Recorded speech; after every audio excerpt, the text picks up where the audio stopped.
அது ஒரு முக்கியமான விஷயம். இந்த சூழ்நிலையில நான் அதை உங்ககிட்ட தான் கேட்க முடியும். அப்படியா? என்னது? அதாவது நீங்க என்னுடைய மனைவிக்கு தமக்குதான். ஆனா நான் உங்களை என்னுடைய தாயாவும் தமக்கையாவும் நினைச்சுதான் என் மனசுல உள்ளதை வெளிப்படையா கேட்க வந்திருக்கேன். நல்லா கேளுங்க.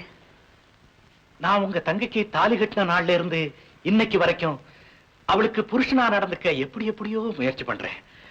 ஆனா அவ ஒரு நாளாவது எனக்கு மனைவியா நடந்துக்க மாட்டேங்கிறா. நான் சொல்றது உங்களுக்கு புரிஞ்சிருக்கும்னு நினைக்கிறேன். புரியுது, சொல்லுங்க.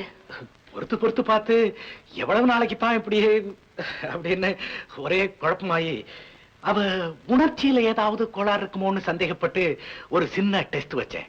அதுல இருந்து என்ன தெரிய வந்ததுன்னா அவ மரக்கட்டை இல்ல, அவளுக்கு எல்லா விதமான உணர்ச்சிகளும் இருக்குன்னு தெரிஞ்சது.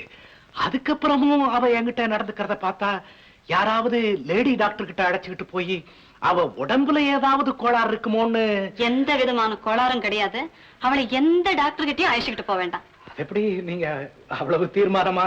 என்னங்க, நான் அவளுக்கு அக்கா இல்லையா? சித்தாட கட்ட தெரியாத பருவத்தில இருந்து பாவாடை புடவை வரைக்கும் நான் அவளுக்கு கட்டி விட்டவளாச்சே. எனக்கு தெரியாதா? அப்படி ஒண்ணும் இல்லைங்க. நீங்க இத பத்தி என்கிட்ட முன்னாலேயே சொல்லியிருந்தீங்கன்னா நான் அவகிட்ட பேசி சரி பண்ணிருப்பேனே. அப்படிங்க இந்த மாதிரி விஷயத்த அவ்வளவு சீக்கிரம் உங்ககிட்ட எல்லாம் நான் சரியா போயிடுன்னு தான் இவ்வளவு நாளா. இனிமே சரியா போயிடுங்க. சரி, நீங்க சொன்னா சார் தான் உங்ககிட்ட சொல்லிட்டேன். பாத்துங்க.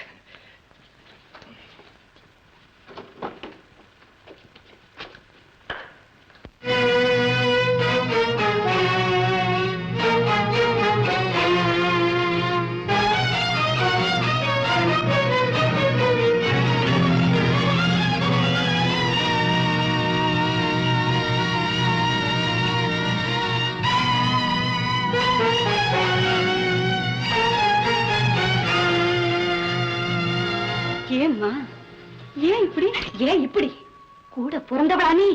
ஏம்மா இப்படி கேக்குற? இந்த ராத்திரியில ஏன் வீட்டுக்காரர் இங்க வர வேண்டிய அவசியம் என்ன? ஒன்னாலதான்.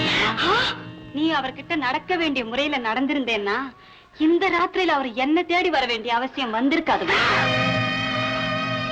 அப்போ நான் அவர்கிட்ட சரியா நடந்துக்கலங்கிறது உனக்கு தெரியும். அது இப்பதான் தெரியுமா? உன்னை பத்தி எனக்கு எப்பவோ தெரியுமே.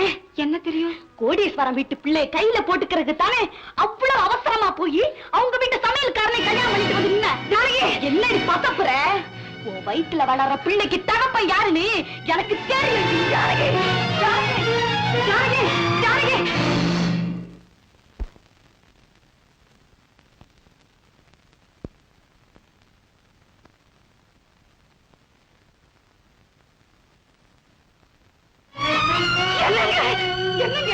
என்னங்க இப்படி தலை குனிஞ்சு நிக்கிறீங்க?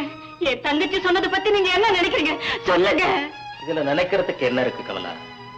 எனக்கு கால் தான் உண்டி, மனசு மனுண்டி ஆயிடும். உன் தங்கச்சிக்கு ஏற்பட்டிருக்க சந்தேகம் எனக்கு ஏற்பட்டு. ஆமா, சொன்னாள்ல உன் வயிற்றுல வளர்ற குழந்தைக்கு தகப்ப யாருன்னு தனக்கு தெரியும்னு. அந்த வகையில தாண்டி எனக்கு சந்தேகம். என்னங்க கேள்றி, உன்னை பெத்தெடுத்த தகப்பன் தான் உன் தங்கச்சியும் பெத்தானாங்கிற சந்தேகம் தாண்டி எனக்கு. கமலா, எதுக்கோ பொறுத்துக்கிட்டு இருந்தோம். ஆனா இந்த அவமானத்துக்கு பிறகும் இந்த வீட்டுல இருக்கணுமான்னு தானே யோசிக்கிறீங்க? அதேதான் எனக்கும். பொறுப்பு. இவங்கெல்லாம் சொல்லியா நாம இங்க இருக்கோம். கமலா, சமயக்காரன மகனாவும் அவனுடைய மனைவியை தன் மருமகளாவும் மதிச்சு நடத்துற பெரிய உள்ளம் படைச்சவங்க நம்ம பெரிய பரப்புற இந்த உலகத்துல யாரையாவது பார்க்க முடியுமா? இவங்கெல்லாம் ஏதோ வளர்னாங்கிறதுக்காக அந்த பொன்னான உள்ளத்துல ரத்தத்தை வடி வச்சுட்டு போகணுமா? அவர் நினைக்கிற போது எனக்கு ஒண்ணும் ஓடலையே. நான் என்ன பண்ணுவேன்? அவர் முகத்தை பார்த்து வெளியே போறேன்னு எப்படி சொல்லுவேன்?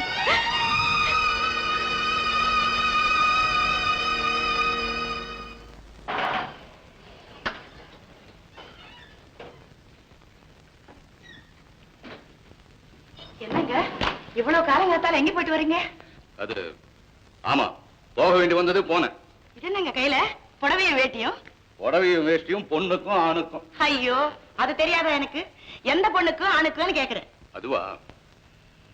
அது நம்ம வீட்டை விட்டே போக போற பொண்ணுக்கும் ஆணுக்கும். என்னங்க அது? யார் நம்ம வீட்டை விட்டு போற? அதுவா? அது எந்த நிமிஷத்திலயும் நீ உன் கண்ணாலேயே பார்க்க போற. என்னங்க இவங்களா?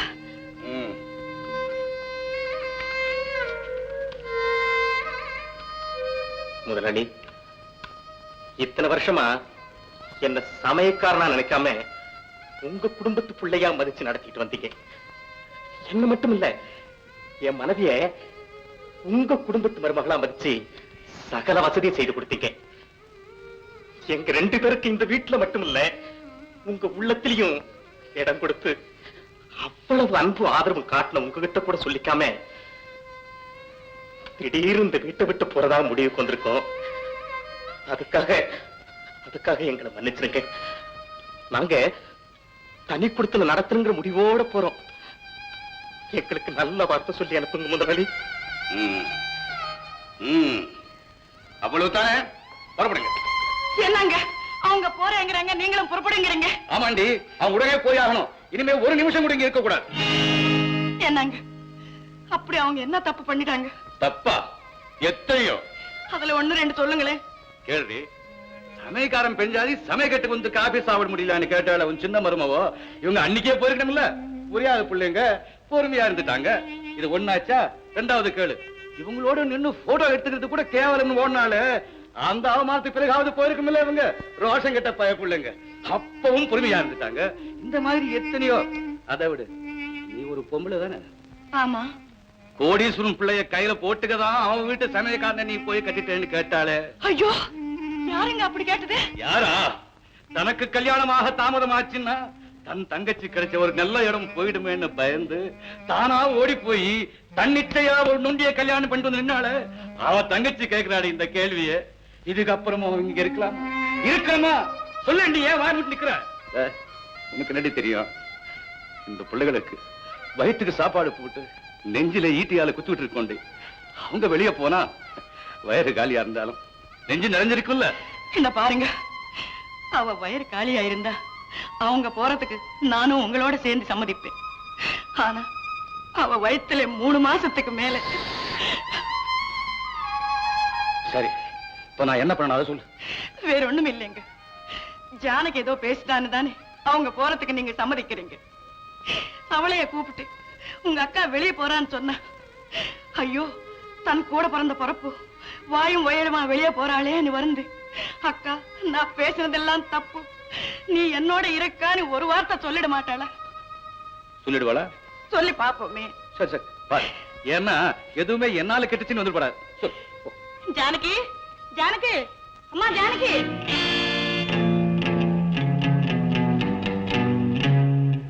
என்னங்க அவகிட்ட நான் பேசுகிறேன், தயவு செய்து நீங்க ஒண்ணும் பேசாதீங்க. பேசுறதா? மூச்சு.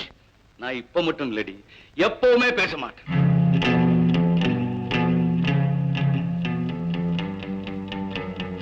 ஏன் கூப்பிட்டீங்க?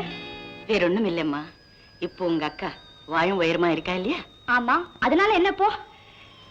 என்னன்னா இங்க யாரோ அவ மனசு நோகும்படியா பேசிட்டாங்களாம்.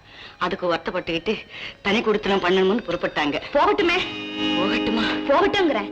அத்தை, எல்லாருக்கும் எல்லா வாழ்வும் கிடைச்சிடாது. இவ்வளவு பெரிய பங்களா, எவ்வளவு ருசியான சாப்பாடு, பிறந்த வீட்டுல தீபாவளிக்கு தீபாவளி கூட கட்டி பார்க்காத துணிமணி, இதையெல்லாம் தினசரி கட்டி பார்த்து அனுபவிக்கிறதுக்கு கொடுத்து வச்சிருக்க வேண்டாம்? இவ்வளவு இருந்தும் போறேன்னு சொல்றவங்கள நாம புடிச்சு நிறுத்த முடியுமா என்ன? போகட்டுமே. சரி, மேற்கொண்டு ஏதாவது முயற்சிகள்? இல்லைங்க இல்லைங்க, உங்க இஷ்டப்படியே செய்யுங்க. சரி. ஏன்பா இத்தனை நாள் என்கிட்ட இருந்த, இப்ப திடீர்னு வெளியே போறேங்கிற? நீயோ நொண்டி, வயசான தாயாரு, கர்ப்பமான மனைவி, அவங்கள வச்சு நீ காப்பாத்தி ஆகணுமே. அதுக்கு வேற தொழில் ஏதாவது செய்யறதா இருந்தா சொல்லு, பண உதவி நான் செய்யறேன். வேற தொழிலா? எனக்கு தெரிஞ்ச சமையல் தொழிலை விட வேற உயர்ந்த தொழில் இருக்கிறதா எனக்கு படலைங்க. அப்போ காலத்துக்கும் அதே தொழில் தானோ? ஆமாங்க. எந்த தொழிலை நான் செய்யறேங்கிறதுக்காக என்ன கேவலமா பேசினாங்களோ அந்த தொழிலை செஞ்சே நான் முன்னுக்கு வந்து காட்டினா தானுங்களே நான் மனுஷனா இருக்க முடியும். வேதவல்லி, அவன் சொன்னது உன் காதலியாவது விழுந்திருக்கும்னு நினைக்கிறேன். விழுந்துச்சுங்க. சரி. ஏன்பா அந்த சமையல் தொழில் செய்யறதுக்கும் பாத்திரம் பண்ண ஏதாவது வாங்கணுமே, அதுக்காவது காசு? எதுக்குங்க? மண் பாத்திரம் போதுங்க. 10 பேருக்கு பொங்கி போட்டேன்னா என்ன அண்டுனவங்க அத்தனை பேரையும் நான் காப்பாத்திருவேங்க. அந்த அளவுக்கு என்கிட்ட வசதி இருக்குங்க. எப்பா நான் வசதி பத்தி பேசலடா. ஆனா வேலையை விட்டு போகும்போது 3 மாசம் சம்பளம் விட்டு அனுப்புறது பழக்கம். அது முதலாளியா போக சொன்னா தானுங்களே, இப்ப நாங்களா தானுங்களே வெளியில போறோம். ஓ, அந்த அளவுக்கு தெரிஞ்சிருக்கா அவனுக்கு? அப்போ இத்தனை நாளும் நம்ம 2 பேரும் முதலாளி தொழிலாளியா தான் இருந்தோம். நான் முதலாளி தான்டா. போற வெளியே யாரு மேல இருக்கிற கோபத்தை எங்கிட்ட காட்டுறோம். எனக்கு மட்டும் ரோஷம் வராதோ?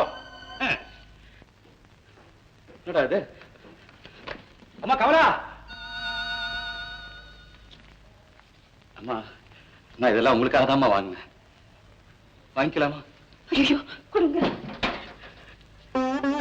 சரி, சரி. எந்திரம்மா. அம்மா நான் இப்போ உன் புருஷனை திட்டினதெல்லாம் உண்மையாவே திட்டதா நினைக்கிறியா? என்னங்க உங்க மனசு எனக்கு தெரியாதா? அது எனக்கு தெரியுமா. ஆனா அவன் எவ்வளவு பெரிய மானஸ்தன், எவ்வளவு பெரிய ரோஷக்காரங்கிறது மத்தவங்களுக்கு எல்லாம் புரிய வைக்கணும் பாரு. அதுக்காக தான் அவனை கொஞ்சம் கலகப்பட்டேன். நான் இப்போ உங்களை அனுப்புறது எவ்வளவு வேதனையோடு அனுப்புறேன் தெரியுமா? ஆனா கூட நீ போறே பாரு, அந்த நிம்மதி எனக்கு இருக்குமா. ஏன்னா கால் இல்லாதவனுக்கு காலுக்கு காலா, கைக்கு கையா, உள்ளத்துக்கு உள்ளம்மா, உயிருக்கு உயிரா இருந்து அவனை பாதுகாப்புன்ற நம்பிக்கை எனக்கு இருக்குமா. நான் ஒண்ணு சொல்லலாங்களா ஐயா? சொல்லுமா, சொல்லு. என் தங்கச்சி ஏதோ பேசிட்டாங்கிறதுனால இந்த வீட்டை விட்டு நான் போகலீங்க. என்ன?